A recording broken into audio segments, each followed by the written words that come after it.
It has simultaneously been the slowest and the fastest 244 days of my life. I can hardly believe that the Denver Broncos are back in action tomorrow, but I can also not believe the brilliant moves this team has made over the past 244 days. We're going to break down a couple of those, and even a move that was just made within the past 72 hours that really got swept under all of the hubbub surrounding the start of the league year and the Chiefs and all that kind of stuff. It's a really underreported story, and I think just further shows evidence that Sean Payton is a brilliant coach, that George Payton is actually like a brilliant runner of this team, and that we have the smartest, richest owner in sports, and I think that's fantastic news. We're also going to take a look at the keys to beating the Seattle Seahawks and some more hype for tomorrow. If you're new to the channel, I'm Ben. I'm a diehard Denver Broncos fan. Let's dive in. So we reported on this channel, and we talked about like how awesome it is that even in this year when everyone thought we couldn't do anything because we're eating Russell Wilson's dead cap money, we found a way to do what Sean Payton always does, which is be flexible with the cap and find a way to add talent. Like a lot of people say that Sean Payton really screwed over the Saints by like kicking contracts down the road.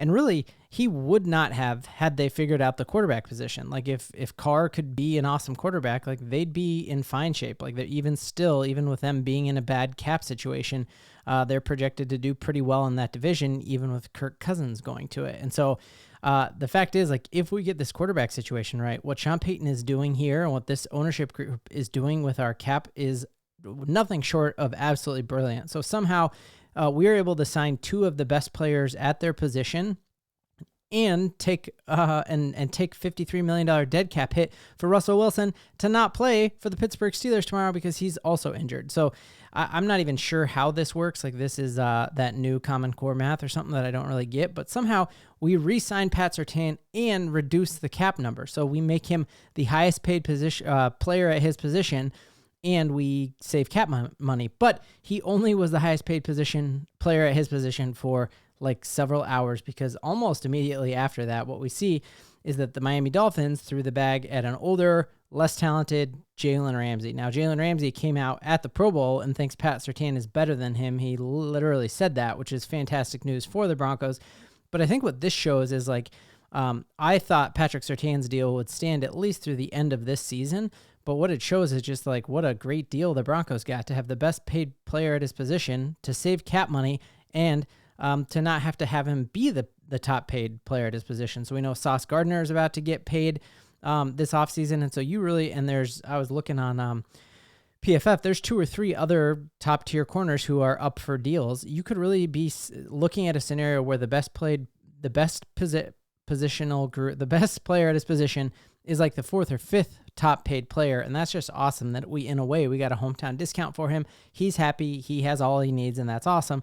And the very same thing is true with what we have here with what we did with Quinn Miners. Like, I think you are going to see now this offensive line just crush now that defenses can't scheme just for what Russell Wilson could do. And so I think we're going to be a top 5 offensive line in this entire league. And I think that all starts tomorrow. And so it's awesome to see that if we waited and didn't sign Quinn Miners when we did, we'd have to sign him to way more this offseason, and that is absolutely fantastic. The other brilliant thing that I think we did was really highlighted in after the Broncos had joint training camp practices with the Green Bay Packers. So many people on the radio, both Green Bay radio and Denver radio, were just saying how behind Jordan Love, that team was awful, and that even Zach Wilson on a bad day was better than their backup quarterback, and that even Jarrett Stidham throwing with his left hand was better than their backup quarterback. And the Green Bay Packers are now in a situation where they are going to be playing a backup quarterback at least next week. There's a lot of internet doctoring going on tomorrow on our live stream.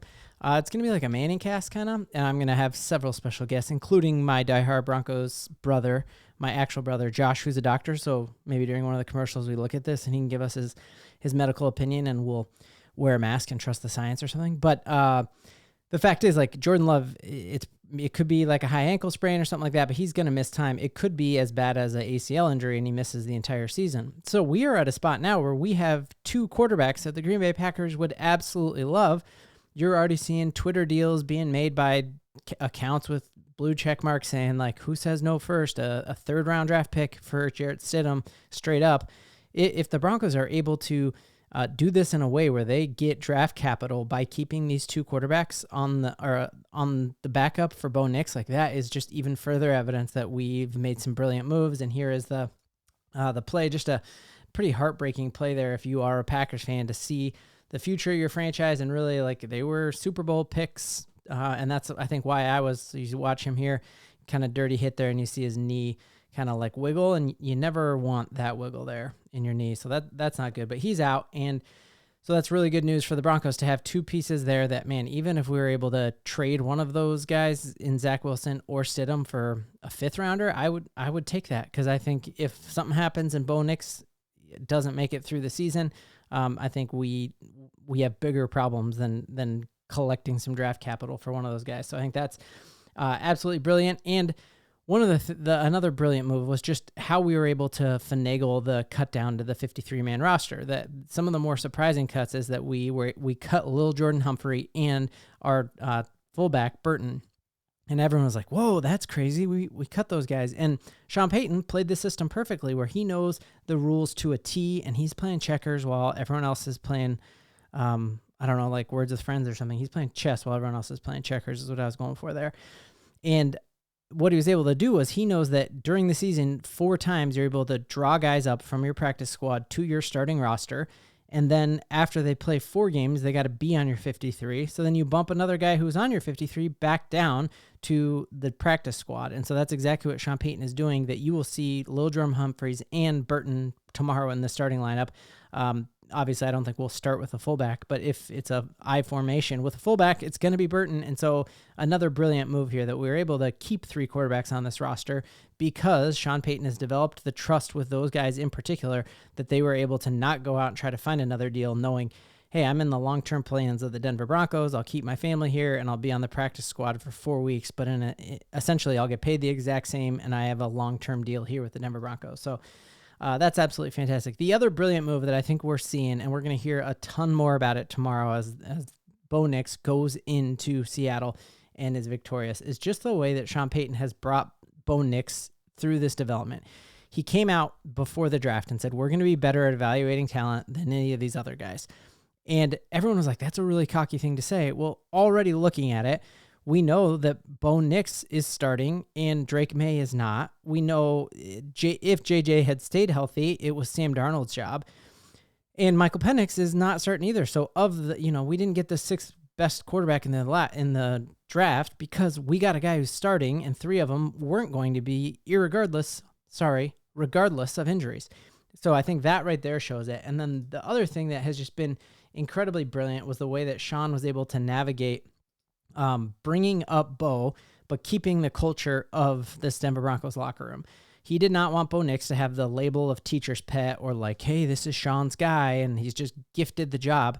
He battled all the way through, and the evidence for that isn't me saying it. The evidence for that is that Bo Nix's teammates voted him team captain. And so had he had that teacher's pet label slapped on his back and the dudes didn't like him, Stidham is a favorite in that locker room. The guys really like him. He obviously hosted Camp Stiddy. He's a really cool, chill guy to hang out with. And Sean Payton navigated that absolutely perfectly because Bo Nix is respected as a leader and he didn't destroy the culture of this locker room. That's absolutely fantastic news. And then I think the other thing that we're seeing as far as just the brilliant way that we've developed Bo Nix, it all comes down, and all the credit, I think, goes to Davis Webb.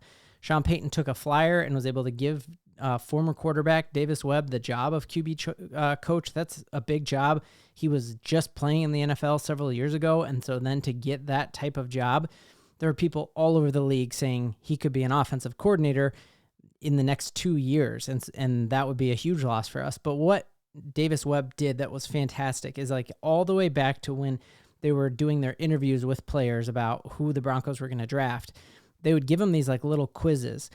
And based on how the quarterbacks, which answers on the quiz the quarterbacks got right or got wrong, he was able to see how the information for a right answer was taught and how the information for a wrong answer was taught, and then kind of decide what the quarterback's learning style is. And that's really, really cool. So like maybe Bo Nix got the answer right when it was presented to him visually, And the one he got wrong is the one that was presented to him through like just someone telling him it, or, acting it out, or like walking it like in a team walkthrough. And so to have a coach who wasn't trained in like andragogy, which is like how people learn, how adults learn, that is really, really a unique diamond in the rough there. Like this dude should just like know how to throw the rock, right? But instead he understands how people learn and has catered, figuring out exactly how Bo Nix learns, and then making a 15-page outline to expedite the learning process. And I think we are going to see all of that pay off tomorrow as Bo Nix goes in. We know rookie quarterbacks have a hard time in road openers, but I don't think we're going to see it tomorrow, because I think we know Sean Payton got his guy, and that is something we should all be insanely hyped for. Tomorrow, you're going to hear a lot of "I told you so," and I'm not telling you I told you so. Like, we all have been saying this. This is directed at the mainstream media who hasn't covered this team. So I feel like since I'm about to like pat myself and all y'all in the back a ton tomorrow, I also need to admit things that I was wrong about. One thing I'm wrong about and a little concerned about is Connor Williams is a beast center, and he had an ACL injury in the middle of December for the Miami Dolphins, and I thought he was going to be out for the Seattle Seahawks tomorrow, and it turns out he is going to be playing. I said he was out, and on the injury report, they said he's going to be playing. That's less than 9 months since an ACL injury. So that's props to him. Like, what a hard worker to do that. So I think Zach Allen is really going to have to step up. And I hope that's the only thing I've been wrong about. But tomorrow we will see, doing a watch party. Be here for it. Even if you just pop in at halftime and say, was good. Broncos are up 10 at half. I don't know. It's going to be a fantastic day. I can hardly wait. I feel like, I'm about to pop melatonin and hope I fall asleep. I don't think I'm going to, because I'm so hyped, because we got a ton to believe in. Oh, let's go.